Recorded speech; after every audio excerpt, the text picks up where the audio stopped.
बिस्मिल्लाहिर्रहमानिर्रहीम। सदका है जारिया। ये 1282 हिजरी की बात है, यानी आज से 160 साल पहले की।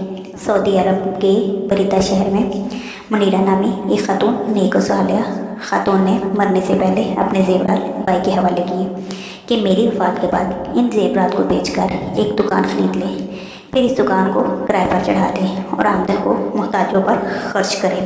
बहन की वफ़ात के बाद भाई ने वसीयत पर अमल करते हुए इनके ज़ेवरात बेचकर बहन के नाम पर 12 रियाल में एक दुकान खरीद ली। इस ज़माना में 12 रियाल की बड़ी वैल्यू थी और इसे किराए पर चढ़ा दिया।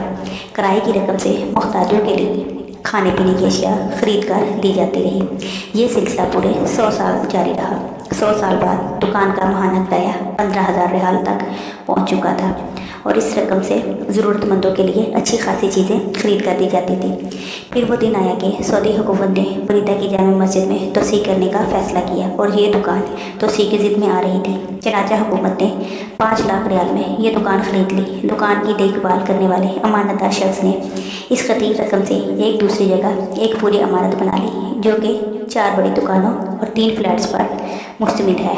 इन दुकानों और फ्लैट से अब माहाना लाखों रियाल किराया आता है और ये किराया अल्लाह की राह में खर्च किया जाता है। 150 साल पहले इस नेक खातून ने 12 रियाल अल्लाह की राह में सदका जारिया के तौर पर पेश किया था। आज वो 12 रियाल लाखों रियाल में तब्दील हो गए हैं। इसी दौरान जो अजर मरहुमा को मिलता रहा होगा, इसका हिसाब किताब तो अल्लाह को ही मालूम होगा। सोचने की बात यह है कि अगर वो अपने इन ज़ेवरात को समाज की रवायत और रस्म के मुताबिक बेटी को देती और बेटी आगे अपनी बेटी को देती, पोती तक पहुँचते पहुँचते ये ज़ेवरात बसीता और आउट ऑफ फैशन होते, फिर कहीं फेंक दिए जाते।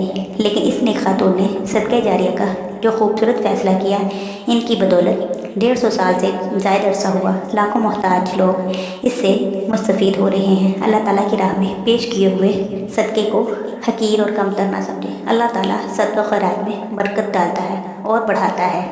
नाज़रीन, सदका अल्लाह की राह में करना बहुत सी मुश्किलात और मुसीबतों को ख़त्म करता है। सदका और खैरात करने से हमारे रिज़्क़ में अल्लाह तबारक व तआला की तरफ से बरकत अता होती है। हमें भी चाहिए कि सदका इस तरह का करें जिसका सवाब हमें ता क़यामत मिलता रहे। अल्लाह तबारक व तआला हमें सदका और खैरात करने की तौफ़ीक़ दे। आमीन या रब्बुल आलमीन।